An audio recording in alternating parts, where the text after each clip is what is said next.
रोहन की जिंदगी मुंबई की रफ्तार से कदम मिलती थी। ऊंची इमारतें, गाड़ियों का शोर और कभी ना खत्म होने वाली भागदौड़।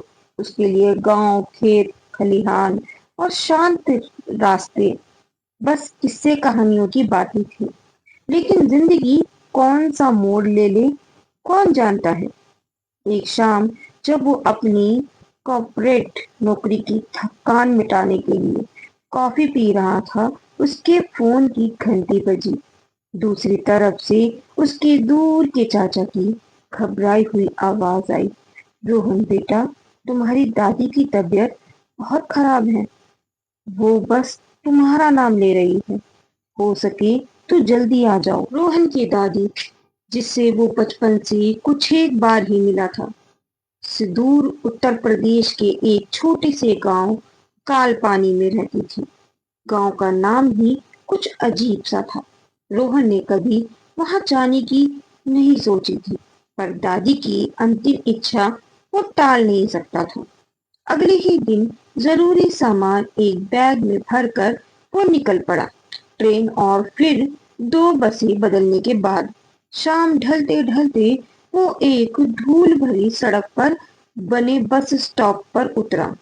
कालपानी वहां से अभी भी 7 किलोमीटर दूर था और उसे रास्ते पर कोई और सवारी मिलने की उम्मीद भी नहीं थी। सूरज पश्चिम से लालिमा बिखेरता हुआ डूब रहा था और हवा में एक अजीब सी ठंडक घुलने लगी थी। बस कंडक्टर ने उतरते वक्त अजीब नजरों से उसे देखा था। बाबूजी, कालपानी, आज रात। उसके स्वर में आश्चर्य और कुछ अनकहा सा कुछ था तो। हाँ, क्यों, कोई दिक्कत है? रोहन ने लापरवाही से पूछा। नहीं बाबूजी, बस वो आगे जो है ना वो जंगल है। रात में ठीक नहीं रहता। अगर कोई पहचान का मिल जाए तो ठीक है, वरना सुबह का इंतजार कर लेते। रोहन मुस्कुराया। अरे काका, शहर के हैं हम, भूत प्रेत से डर नहीं लगता। कंडक्टर ने गहरी सांस ली। आपकी मर्जी बाबूजी। बस गड़गड़ाती हुई आगे बढ़ गई, धूल का एक गुब्बार पीछे छोड़ती हुई। जो वो थी उसकी बस। रोहन ने अपना बैग कंधे पर ठीक किया और कालपानी की ओर जाने लगा। कच्चे रास्ते पर कदम बढ़ाई दिए जा रहा था वो। रास्ता वाकई में सुनसान था। दोनों ओर घने पेड़ और झाड़ियां ऐसी खड़ी थी मानो किसी रहस्य को अपने सीने से दबाए हो। जैसे जैसे अंधेरा गहराता गया, चिंगुरों की आवाज तेजी से होती गई और दूर कहीं सियारों के हुआ हुआ करने की आवाजें भी आने लगी थी। रोहन का शहरी दिल अब पहली बार थोड़ी घबराहट महसूस कर रहा था। उसने इसे जाहिर नहीं होने दिया। लगभग 2 किलोमीटर दूर चलने के बाद वो अंधरावन के मुहाने पर पहुंचा। नाम के अनुरूप ही जंगल भी घना और अंधेरे वाला था। पेड़ों की शाखाएं आपस में ऐसे गुथी हुई थी कि हल्की रोशनी भी जमीन तक मुश्किल से पहुंच पा रही थी।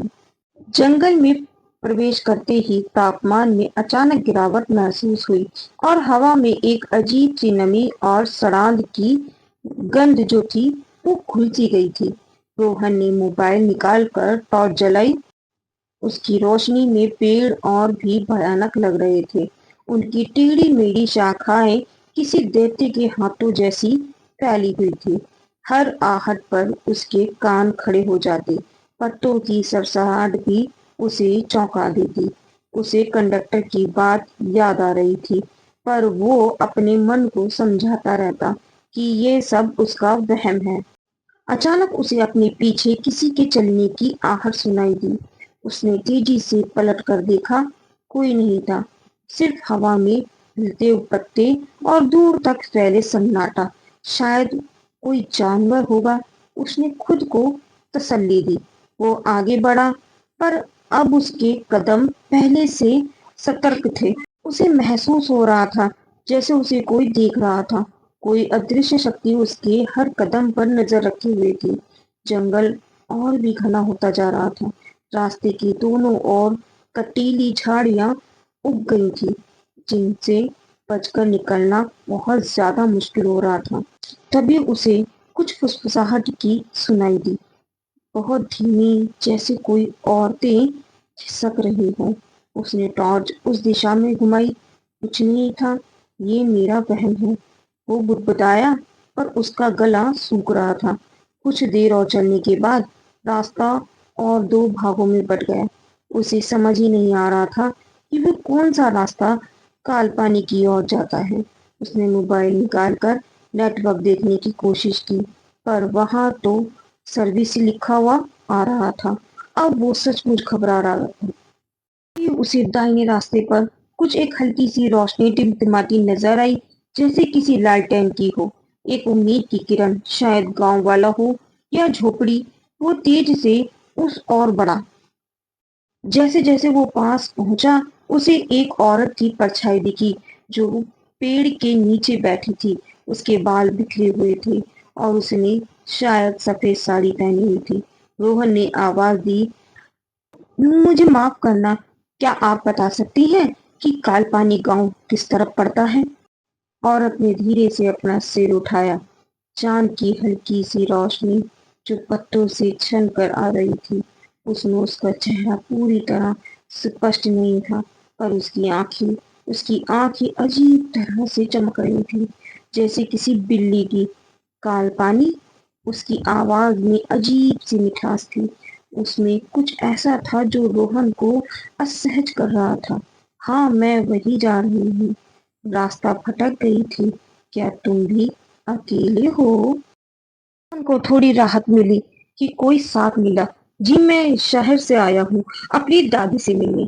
अच्छा, वो औरत खड़ी हुई थी। अब रोहन उसे ठीक से देख पा रहा था।